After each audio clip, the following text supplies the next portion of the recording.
Good morning, all my dear students of class 5. As you can see in the last class of class 5 Hindi, we have already started the new lesson of Hindi भिक्षा पात्र नामक पाठ हमने लगभग शुरू कर चुका था और वहाँ पे मैंने आपको बताया था कि किस तरह से महात्मा बुद्ध के बारे में है ये पाठ। और महात्मा बुद्ध एक ऐसे ग्राम पर पहुँचते हैं जहाँ पर 2-3 वर्षों से वर्षा नहीं हुई थी, जिसके कारण वहाँ पर भूखमरी के हालात हो चुके थे, ग्रामवासियों को खाना नहीं मिल रहा था। तभी बुद्धदेव ने कुछ धनी लोगों को बुलाया और उनसे विनती की कि आप में से कौन इन निर्धन लोगों का मदद करेगा। लेकिन उनमें से कोई भी राज़ी नहीं हो रहा था। कोई कह रहा था कि हमारे पास इतना धन नहीं है कि हम इतने बड़े ग्राम के इतने सारे लोगों को अन्न प्रदान करें। तो सभी ने मना करने के बाद बीच में से एक लड़की, जिसका नाम था सुप्रिया, वह आगे बढ़ी और कहने लगी कि मुझे आशीर्वाद दीजिए, मैं सबको अपना संतान मानती हूँ और मैं सबकी मदद करूँगी अन्न देने में। तो यह बात सुनते ही ग्राम के जितने धनी लोग थे वह सब हंसने लगे और कुछ गुस्सा भी होने लगे और कहने लगे, तुम खुद ही एक गरीब हो जो भिक्षा मांगकर खाती हो, तुम कैसे इतने बड़े नगर के सभी लोगों को खाना पहुँचाओगी। तो चलिए हम यहाँ से शुरू करते हैं। जैसे कि आप देख सकते हैं, लिखा है, सभी एक दूसरे का मुंह ताक रहे थे। तभी भीड़ में से अचानक एक युवती सामने आई।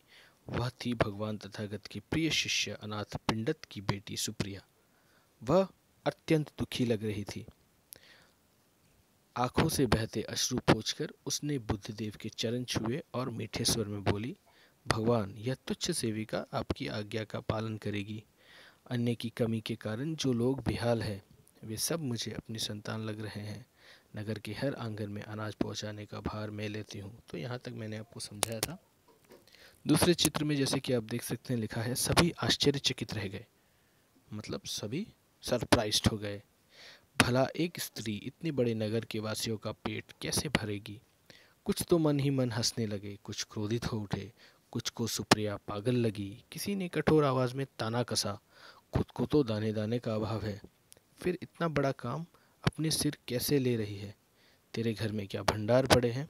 तो ये भी मैंने आपको समझाया कि जब सुप्रिया ने कहा कि मैं सबका पेट भरने का दायित्व लेती हूँ, तो किस तरह कुछ लोग हंसने लगे, फिर किस तरह कुछ लोग गुस्सा होकर क्रोधित हो उठे और किस तरह कुछ लोग ताना कसने लगे कि खुद को तो दाने दाने का अभाव है, फिर इतना बड़ा काम अपने सिर कैसे ले रही है। तेरे घर में क्या भंडार पड़े हैं। फिर देखिए, सुप्रिया सबके सामने सिर झुकाकर बोली, मेरे पास और कुछ नहीं, केवल भिक्षा पात्र के रूप में एक कटोरा है। मैं सबसे निर्धन हूँ, इसलिए मुझे मांगने में कोई लज्जा नहीं है। प्रियजनों, आपकी दया के बल पर ही भगवान बुद्ध की आज्ञा पूरी होगी। मेरी शक्ति से नहीं, मेरा भंडार तो आप सबके घरों में भरा पड़ा है। आप दया करेंगे तो मेरा भिक्षा पात्र सदा भरा रहेगा। मैं बार बार आपके द्वार पर आऊँगी।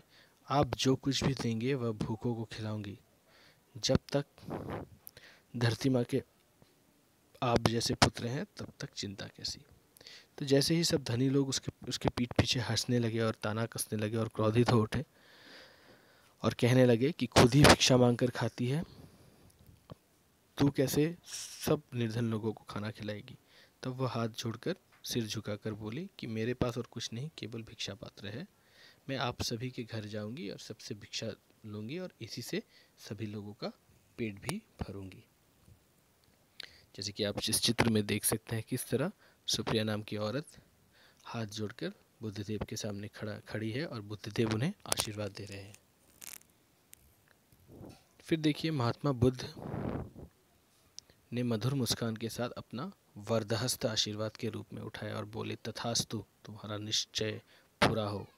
धनी सेठों ने अपने भंडार सुप्रिया के भिक्षा पात्र में उलीच दिए। पात्र हमेशा भरा रहने लगा। समस्त नगरवासियों का उद्धार हो गया। किसी अकाल पीड़ित को भूखा नहीं रहना पड़ा। उधर वर्षा ने भी कृपा दृष्टि की और धरती की प्यास बुझाई। खेत फिर से लहलहा उठे, भंडार फिर से भर गया। तो जैसे कि आप इस पंक्ति पर देख सकते हैं कि किस तरह से जब बुद्धदेव ने आशीर्वाद दिया और सुप्रिया ने हिम्मत कर सबके सामने बोला कि मैं मदद करूंगी, उसी के साथ वह भिक्षा मांगने सबके घर घर गई और धनी सेठों ने उन्हें जो भी दिया उसी से सबके पेट भरने लगी। और ऐसे ही चलता रहा और उधर वर्षा ने भी कृपा दृष्टि की और धरती की प्यास भी बुझाई। खेत और फिर से वर्षा भी आने लगी और बारिश का मौसम आने पर बारिश भी बहुत तेज गति से होने लगा और खेत फिर से लहलहा उठे। तो इसी के साथ हमारा यह पाठ समाप्त होता है। इस पाठ के लेखक का नाम है रविंद्रनाथ ठाकुर, जो कि बहुत बड़े लेखक हैं जिन्हें हम सभी जानते हैं। तो इसी के साथ हमारा यह पाठ समाप्त होता है।